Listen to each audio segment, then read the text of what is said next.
right. Well, good afternoon or evening, everyone, depending on where you're watching from. I am so thankful that you have joined us or you're watching the replay even. Those who know me know that financial psychology and financial literacy, they're not just like these cheesy words that I use on my pageant platform. No, they're subjects that I really hold dear and I advocate for daily. Okay. But some of you are probably saying, what the heck is financial psychology? Well, that's like your thoughts on and your behavior with money and all things financial. And that's really important because that impacts how you will handle your finances. Okay. And we're all wired differently. Everybody's wired differently. Our passions, our fears, our dreams, they're all different. And that impacts how we think, right? And when we hear the word money, we all have these very unique thoughts and emotions as well. So understanding the psychology of money and what we think about money, that helps us be aware of those thoughts and emotions and behaviors. Okay. So kind of what's the psychology of money? Now, to reiterate, the psychology of money is the study of our behavior and our thoughts about money, right? So success with money, it's not just about knowledge in general, right? Or your IQ or how good you are at math. Because believe it or not, I hear things like that all the time. People think that, oh, I'm not so good with math. That's why I'm not good with money. No, not true. It's about behavior. Okay. And everyone, again, is prone to certain behaviors over others.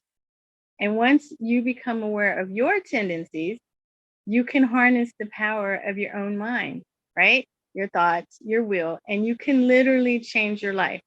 Literally, seriously, you can change your life. And so, I've studied the psychology of money, and throughout the years, I always see it play out in real life, particularly when I'm coaching, through Financial Peace University. When I do that kind of stuff, I see this play out over and over and over, how people's preconceived notions, if you will, tie into their behavior. Okay. And this stuff is powerful. I'm telling you. So I want you to dig in with us today, take notes, listen up, but there is a replay. So again, the psychology of money, it matters. It really does. Okay. Something I've really come to value is self-awareness as a tool, right? Because if you can master self-awareness as a tool, that will definitely help improve your relationship with money and how you handle your finances, right? Learn how your mind works, and you can really help grow your relationship with money and financial literacy matters. Okay. And also it can improve your life, right? Now, one way that people do this is there's all kinds of tests on the internet, right? They got the Enneagram and just all kinds of different things they use. I personally like the Enneagram. Okay. It's a personality typing system. And it's honestly one of the best assessments I've found that accurately describes the way that I personally tick. Now, we're not going to do one here tonight, but I definitely recommend doing one to get to know yourself a little bit better. And I'll spell that for you. It's ENNEAGRAM. You can just Google it and you'll find one. But that's going to help you realize some things if you answer it truthfully. That will help you realize some things that you hold in your heart that may or may not impact how you handle and respond to money. Okay. And again, I like gifts of self-awareness, right? And if we're aware of which strengths, which weaknesses, which perceptions, and which tendencies we bring to the table, right? If we're aware of that stuff, then we can lead ourselves to improvement and to reaching our financial goals, right? So personal finance, now this is what they say in the business schools. Personal finance is about 20% head knowledge, but it's 80% behavior. And that's true, right? It's not just something they say in business school. It's really true. It's more about your behavior than anything else. Because how many people know the right thing to do with money, but they don't, right? How many people know they should be focused on their needs and not their wants, but they don't, right? So head knowledge is not the guiding force. It's your actual behavior, right? That's why getting out of debt and becoming more financially solvent relies on changing your behavior instead of, I don't know, relying on some magic formula, right? There's no magic formula. There's not. It's your behavior, right? So if you want to get to the root of why you behave the way you do, why you spend or why you save, why you use debt, whatever, you have to learn about how the psychology of money affects you. And listen, the way it affects you, it may affect your spouse differently or your child differently, right? Everybody in the household might have something different going on. So you have to get to the root of it to truly understand how to fix it. Okay. So I really like digging into people's money tendencies and how money plays out in someone's story. Right. And like I said before, everyone's different. And none of these tendencies are, quote, right or wrong. Right. It's just how you're naturally wired. Um, and sometimes, even though I wouldn't call them wrong, they might be stumbling blocks, right? They might be roadblocks to your success if you don't change some of these behaviors. So one of the things that can really impact one of the psychologies is if you're a spender or if you're a saver. Okay. Most people find it pretty easy to determine, like, right away if they are a spender or a saver, right? Spenders can see so many creative possibilities when it comes to money, right?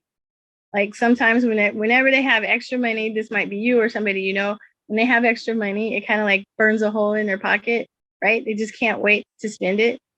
But on the other hand, you have people who are like these savers first, right? And their first instinct is not to spend their money, right? They feel much better about having money kind of like tucked away, right? And savers, trust me, because I'm one of them, savers are patient and they're willing to wait to make a purchase. They will wait and wait and wait, particularly if they identify that they don't need it, right? But what's dangerous for spenders and savers, for both of them, is going to extremes, right? So as a spender, if you spend everything you make, well, you're going to be broke, right? And as a saver, if you save everything you make, well, you might miss out on some good times in life, some fun experiences that would actually bring some joy to your life. So you have to find that middle ground somewhere, right? Especially if you have a family, you have to find some middle ground somewhere. You know, another psychology is if you're a nerd, is what they call it, not my term, it's the textbook term, a nerd versus a free spirit, right? And this typically is referring to like budgeting. You know, two types of budgeters, the nerd or the free spirit. And the ones they call the nerds are the ones that thrive on crunching numbers, you know, stereotypical glasses on, you know, with the adding machine or whatever, crunching the numbers. And they genuinely look forward to organizing their budget, right? Kind of gives them a sense of satisfaction to see where their money's going each month and to find ways to make it work even better. Everything has this nice, neat place and they love it. And for the record, I'm kind of a nerd, but then there's these free spirits, right? I'm kind of one of those too. And you're probably a mix somewhere in the middle, but a free spirit, well, they're like the life of the party. They don't get too bogged down in the details and, you know, they just want to be free and enjoy life, right? And if you're a free spirit, just hearing that word budget, it might, I don't know, make you break out in the hives or something, right? But when we start talking about entertainment and shopping and stuff like that, that's your love language, right? So free spirits like to live life to the fullest, you know, just full charge straight ahead. But, you know, nerds need the free spirits to inject some fun money into their budget for non-essential categories like, you know, birthdays or vacations. And then the free spirits need the nerds to kind of help them make a realistic budget. So don't think, you know, just because you and your roommate or your spouse or whatever are on opposite ends, don't think you can't come to a happy medium, because you can, right? You can. Absolutely. Okay, then a third psychology that we have I want to talk to you about is safety versus status. Okay, now that's something that is very impactful. People who are motivated by safety, right? Now, and I'd also say you kind of have to do some soul searching here to figure out what is your money motivator, what actually is the originator of how you think about money, right? The status folks, those are our keeping up with the Jones sort of folks, right? Um, so you have to be honest with yourself when you think through what motivates you to spend or to save, because this is key. This piece here is key to making the psychology of money work for you. So people who value safety want the security that money can bring. Okay. They want to know that they can withstand job loss, a medical emergency, um, pandemic, I'm a writer, a strike, stuff like that. If you're a safety person, you need to watch out for living in fear, though, right? Fear can keep you from giving generously or investing in your retirement or even spending money on a new pair of shoes, despite the fact that the ones you're wearing might have a hole in them, right? And they need to be replaced, right? But then on the flip side of that, we have folks where money is more about status. Is my car as nice? Is my house as big? That my house needs to be bigger. My table needs to be bigger, whatever, because that can quickly get you going down that road toward debt, right? So again, we want to be kind of find that happy medium, but ultimately families are what create our psychology about money, what we think, our childhood, and I'm not blaming a mom or dad, so do not quote that I said that, but families originate this psychology. And that's why I think it's very important that we start with our children, start with our grandchildren. I think when I was in the military, they have these financial classes that you can send your soldiers to. I remember my son was in 3rd grade and I had him going to some of the financial classes too. And one of my friends used to mock me, but I said, no, I want him to have good financial habits as he grows. And he's 22 years old and he does have good financial habits. And I can say this, I wish I had been in 3rd grade and sat down in some financial classes. But listen, it's never too late or too early to talk about these things, to talk about the money mindset, to talk about how we feel about money or what we know or don't know about money, to reach out and get help or just whatever the case is, right? Because the psychology of money, absolutely 1000%, it's going to impact your decisions, right? It impacts your decisions. And the truth is, money's kind of like a magnifying glass, right? It makes you more of who you are, right? If you're kind and generous, you're probably going to be even more kind and generous with money. If you're self-centered, you'll probably be more selfish with your money, whatever. Money is simply a tool and you get to determine what to do with it. Okay. There's so many different decisions that you may or may not even realize that money is tied to: retirement, when to retire, how to retire, gifting, what are we going to buy the kids for their birthday, or can we go on a vacation, or can I buy name brand cheese instead of off brand cheese? So many decisions are tied to it.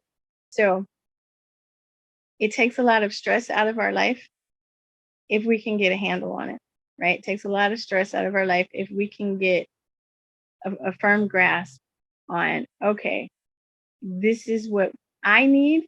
This is what my household needs. Because listen, what my household needs is not going to be what your household needs or the next person or the next person. They have to get a firm grasp on what you need. Okay. And that's kind of why we put this together today. And I just want to say, listen, this little seminar, it's not going to be the end all cure all, right? It's just the first step in making a commitment to yourself financially today, right? I hope you get or seek some clarity on your personal money tendencies. Once you have the insight on your own money mindset, then you'll finally understand why you have the money fears or dreams and tendencies that you have. Knowing why you make decisions the way you do will make progress possible. So I brought 2 very special guests to join us today to help you on your journey, right? So Lori Newbauer and Nadine Ruiz have agreed to provide some impactful information to help you on your financial literacy journey. Okay. And they're financial professionals for one of the largest and oldest companies in America. And they help families just like yours every single day. That's their passion. So, ladies, thank you for joining us. Thank you, Michelle. I'm excited to be here, and I hope that something that we say tonight will get you excited and make you want to just hop on board and help protect your family. So I have a slideshow. I'm going to share my screen, and let's make sure.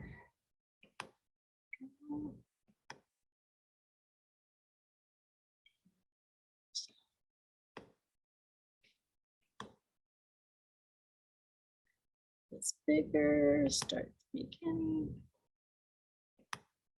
Technical difficulties. There we go. All right, can you see my screen now? Mm-hmm. All right, so as Michelle said, I'm Lori Newbauer, and I'm going to show you my phone number here. So I would like for each of you that are on tonight to please send me your email. And that way I can send you a short survey here after a while about what you see tonight. And if there's anything that we share tonight that you are interested in or would like to have more information, you can send me your email to this phone number, 915-222-5774. And I think I'll put it in the chat as well so you can see it there. And that way we can get you some more information if you so desire. All right, so as Michelle said, we work for or with Primerica. We are the largest independent financial services company in North America. So we have offices here in the US as well as in Canada with over 131,000 and growing licensed representatives. We are on the New York Stock Exchange, and we've been in business since 1977. So for 46 years, we've been helping families because our creator, he wanted to right a wrong. And so this is how Primerica became to be. We have over 5 million lives that we insure and 2 million investment clients, because we not only do life insurance, but we have investments as well. Now, what's really cool about our company is Forbes has said this is a great company to work for. So if you're a lady and you want to find something that you want to do part-time, this company is listed as one of the best companies for women to work at.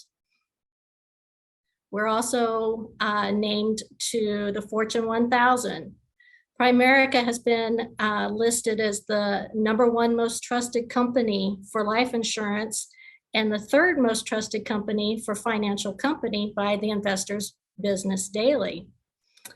And we also have the award for the Mutual Fund Service Award in 2022 for 20 consecutive years of doing what's right for our clients. So as you can see by this screen, Primerica does life insurance, but we have many other things. We're kind of the Amazon or the Costco for financial services. So we can do 401ks, we can do annuities, managed investments there, mutual funds. We also have a program where we can do a legal shield protection. We can do identity theft protection. That program is with us. We can help your family be protected with your auto insurance or your home protection. So through Vivint, we have a special program with them. We also do senior health care through the Easy Medicare and mortgage loans in some states. So as you can see here, we have a whole lot of things. So if there's something on here that interests you, please reach out to me and Nadine, and we can help you out with any one of those. So why are so many people having financial challenges today? And Michelle kind of talked about this a little bit. A lot of us don't have financial education. Our schools, especially our public schools, have failed us and have failed our families. And so I have no clue anything about financial education until I've joined Primerica. And so we want to help people with that.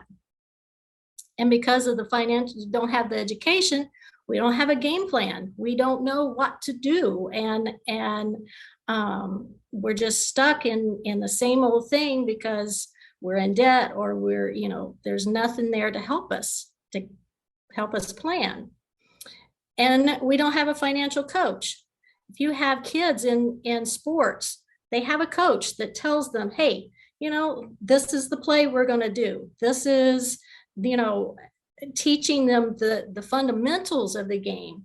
And so our families today are just, you know, in serious trouble because we don't have any of these things. All right, so now I'm going to turn it over to Nadine because she's got a whole bunch of more information to share. And just want to remind you that my phone number, I'm going to put it in the chat so that you can send me your emails. And thanks for letting me share with you tonight. Great job, Lori. So love what Michelle was saying earlier. My name is Nadine, and you know, what Michelle was saying really is about the knowledge that some people do have with finances, but most people don't really, you know. But today, me and Lori are doing is showing you how you can actually, you know, utilize your knowledge. And if you don't know any, we're here to educate. That's really all it is that we're here to do today. But my name is Nadine. I'm from California, so I don't know where everyone else is from, but I'm glad you guys were on today and made this decision on a Sunday to get your finances in order and just really learn more about money and how it works, because it's something that we use every day, right? So definitely want to have that on point. But financial planning 101, really, in everyone's life, one of two things is going to happen to us. We are either going to live too long or we're going to die too soon. Okay, so I'm here to just explain those principles here. So money principle number one with living too long, you know, you have right here, most people, they don't plan to fail, but they do fail to plan. So think about it. If you were to go on a road trip, right? So if I were to go anywhere other than California, even some states in California, right? Or some places in California, I need a GPS at all times to get to where I want to go, my destination. But imagine if we didn't have that. We didn't have a GPS. We didn't have a map. How likely would I be able to get to my destination? Or would you be able to get to your destination? Probably not likely, right? Without having some detours and some like trial tribulations. That's how it is with our money. If we don't have a game plan with our money, we're going to go through those, you know, detours and those trial tribulations, and that right there is something that, you know, we want to take control over. So what we do here with Primerica, as well as all those services, we like to put together a financial game plan for people. One thing I love about this, we help middle-class families like mine. You know, I come from a middle-class background, and, you know, we didn't think that these things were accessible to us because we didn't have money to sit down with somebody to show us how broke we are usually, right? Or how not on track we are. But with Primerica, we do this complimentary for everybody. So that's why Lori, she put in the chat her number, send you a survey. If you are really serious about your finances, we can sit down with you and do a customized complimentary program to show you how to get to where you want to go financially, you know. But here's the thing too, is we teach concepts here. So hopefully you guys have a pen and paper, you guys are taking notes, and like if you're watching the replay, really listen up, because many people fail financially because they don't understand the key concept of becoming an owner and not a loaner. Most people are loaners. And what I mean by that is that they deposit their money in what they consider to be a safe investment. And usually it's through a bank or like a credit union. But really, here's what happens today is that with your bank, you know, they usually pay a low interest rate for their customers' deposits, right? And then they loan that money out, and they invest that money directly into the economy. And the banks, they gain high interest rates on that money that we put into the bank. And we get low rate of return in return for that. So really what they're doing is we're really having like a loaning account versus like a savings account there at the bank. So what you want to do is you want to bypass the middleman and become an owner of your money and not a loaner of your money. And that's what we teach people how to do. So one of the concepts we also teach is called the rule of 72.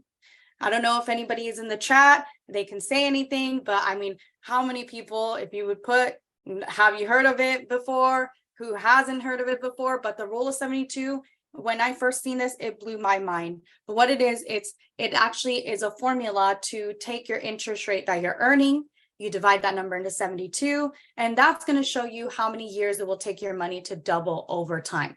So for example, here we have where you're earning, let's say, a 3% rate of return on your money. You take $10,000 in there, starting at year 0. 48 years later, you're going to have $40,000 in this account. Okay. Now, if you take 6%, you divide that number into 72. 6 divided into 72 is 12. So every 12 years, your money is doubling. That's what that is, right? So if you're earning 3%, your money's doubling every 24 years. So 6%, your money's doubling in half the time. But so you'd end up with about $160,000. Okay. Now, if you're earning a 12% rate of return into your savings or your investment, and you divide that number to 72, every 6 years, your money is doubling. So half of the time of 6%. Now, by the time 48 years later, if you go back to that investment account, you're going to have $2.5 million. And the way that this works, it's just compound interest. That's all it is. We've heard of it in school, but they didn't really teach us a lot about it, and put it into this perspective. Because I think most of us, if we knew about this rule, we would utilize it, And so that's what we do right here. The rule of 72, really, really important to know how much interest rate you are earning on your investment account and seeing how long it's going to take your money to double, right? So this is what we do. We help people with, investing into where you're going to get a better rate of return, which is through mutual funds. And mutual funds, they've been around for over 100 years. They've been averaging about 10 to 12% in the last 30 years. And with us versus other investment firms that you can go to that offer, investments through mutual funds, we sit down with people if they have $25, $50, $200 to start an investment versus, JP Morgan. I think right now I have somebody that I know that works there, and, they say our minimum is 100K, which most people don't have, to just invest right away. So that is the difference. That's what we can help you do, is work hard for your you don't have, as you're working hard for your money, you let your money work hard for you as well too, versus putting into a bank and letting them, loan it from you, right? So when you look at this concept, how do you win a game if you don't know the rules to the game? We don't get taught this in school. It's not something that we're educated in, right? So we don't know the rules to the game. And who would benefit from learning this rule? I think everybody on this platform can, and more. People that we know, people that we love. It's like something around like 95% of people, they struggle with finance. What makes us think our family, our friends aren't struggling? So they can definitely benefit from this rule. And shouldn't we have learned this in school? I totally think that should be something that we learn early on when we get our first jobs, because that's when we can put the most money away, right? And without really showing this to people that you know and love, how are they going to learn it, right? They won't. So that's, one of the concepts that we teach. But going into money principle number 2 is dying too early, and that right there is just something that we have to think about. Because imagine this, I'm going to do story time here. So this is a toaster story, right? So just imagine if you had a toaster in your kitchen that you bought, and this toaster, it actually popped out $2,000 on the 1st and the 15th of every single month. And would you guys like that toaster? I'm pretty sure, everyone's raising their hand saying, yes, I want that toaster. Where do I get it from, right? So the question is, would you insure that toaster? Even if it costs $300, right? I would. And unfortunately, there is no such toaster. but who is a toaster in your family, right? So when you look at it, what makes more sense, to insure an imaginary toaster, or wouldn't it make sense to insure your income, right? So a lot of us do. A lot of us insure a lot of things that are not as valuable as we are. Insure our phones, insure our appliances, insure our homes, right? But what about us, right? So what's the purpose of life insurance? Well, we really should call it income protection, because the purpose is to protect your family against a premature death of the breadwinner or the caregiver too, right? Just because maybe some of you guys don't work, some of you guys have spouses that don't work, they stay at home with the kids, they're still needing income protection, because if something were to happen to them, that's extra money that you have to put out, right? So remember, when calculating, how much you'll earn in your lifetime, it's a fortune. So imagine that being gone, right? So if you look at this family here, for example, you have a couple, right? Mom and dad, they have a child, $3,500, both of them bring in, $7,000 is their bills. Premature death happens. This family was not prepared.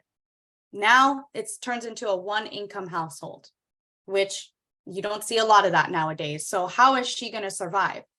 She can either, depend on family, lower the quality of life that she created with her husband. Also, maybe just pick up a few more shifts. But if they had, insurance in place, where now we actually cover the family with about, $250,000 on each of them, $300,000 on each of them, now they have something where they can actually breathe. She can actually still cover the bills. That's what life insurance is about, because the bills aren't going to stop. The mortgage company still wants their rent. The cars, you got to pay for them. Insurance, groceries, life goes on, right? So that's what life insurance is all about. But it's important to know, which kinds of life insurance that are out there. So here is two kinds of life insurance that are out there. Cash value, this is known as whole life, universal life, permanent life insurance, variable life insurance, infinite banking, now they call it, right? This portion has a savings account attached with their death benefit. So you're paying for two things in this type of program. Now you have John and Mary here. They have $150,000 on each of them in life insurance.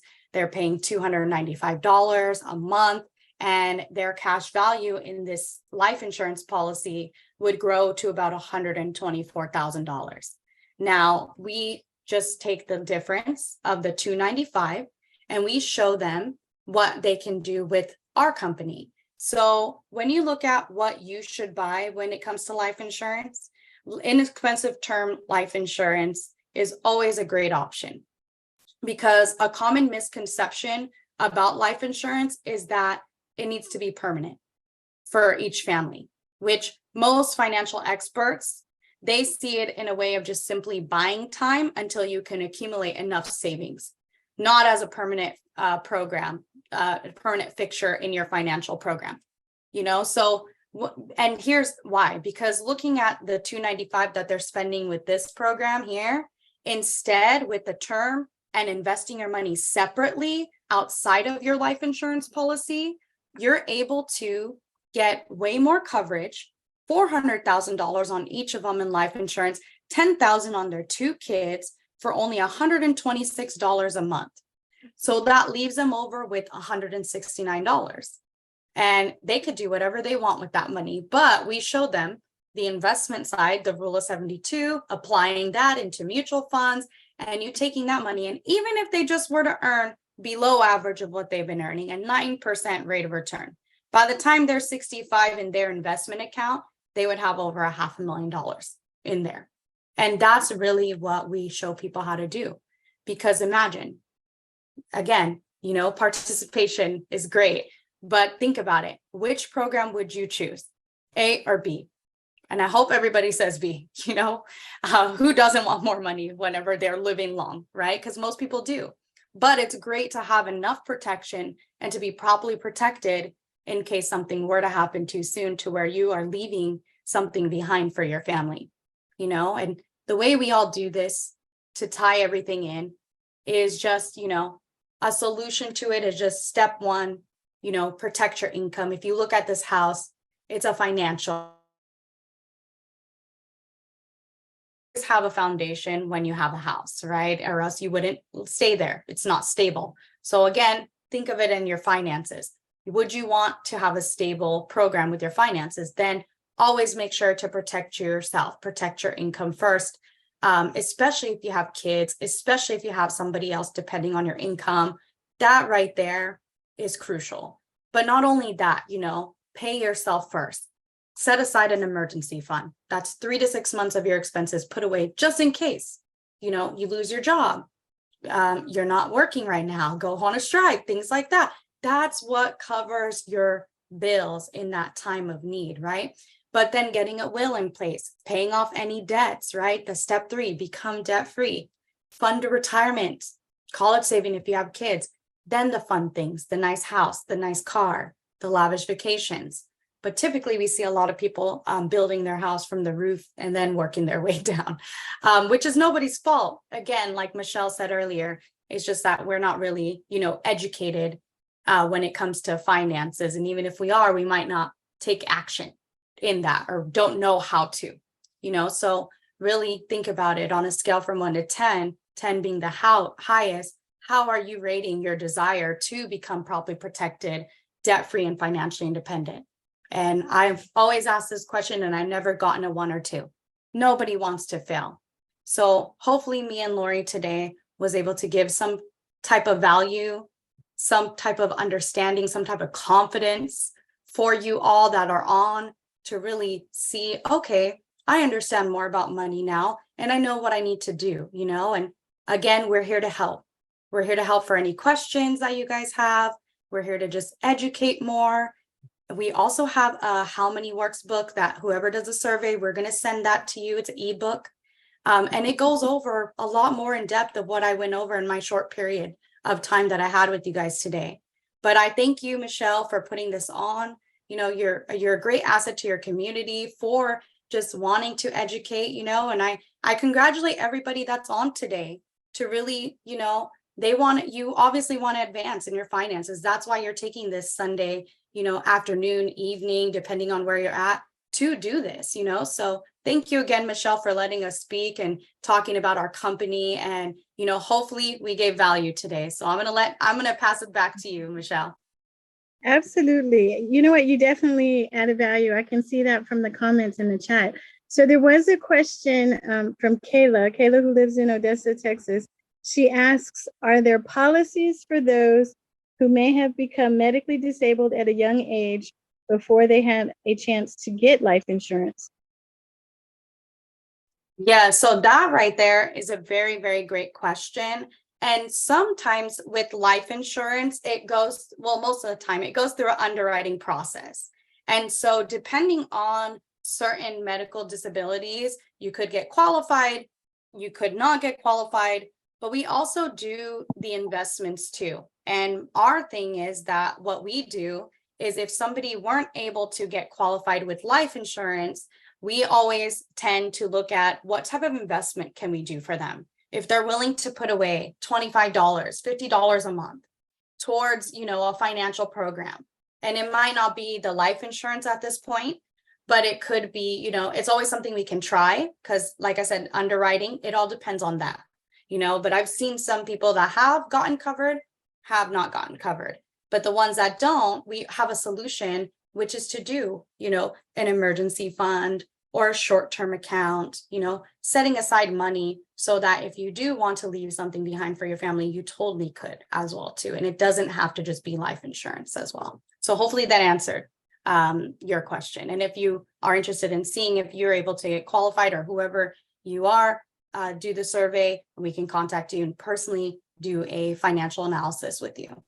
Mm-hmm, absolutely. And just as a reminder, if you didn't get the Lori's telephone number because she would like to stay in contact with you, just send her your email address and she'll know that you were on today's call. You can even send her a little note and reminder you were here. But it's 915-222-5774. Okay, 915-222-5774. And I want to say this too, because sometimes I run into people who they're embarrassed to discuss their situation. They feel like, well, I'm old enough. I should have already had this hashed out. Don't be. Don't be. Listen, these ladies are here to offer assistance, education, and really be like your personal guide on this journey to making some changes. So absolutely, please reach out to Lori. She is ready and more than willing to help you. All right. And so, ladies, again, I do want to say thank you so very much for joining us today. I think financial education is so important. So I am deeply grateful that you joined us. And for everybody that hopped on, or if you're watching this on the replay, I commend you. Because it takes courage sometimes to fix things in our life that might be a little bit messy or not like we want them. So I commend you too. But to everybody, have a great rest of your Sunday. And until we meet again in Zoom land, take care and have a nice day.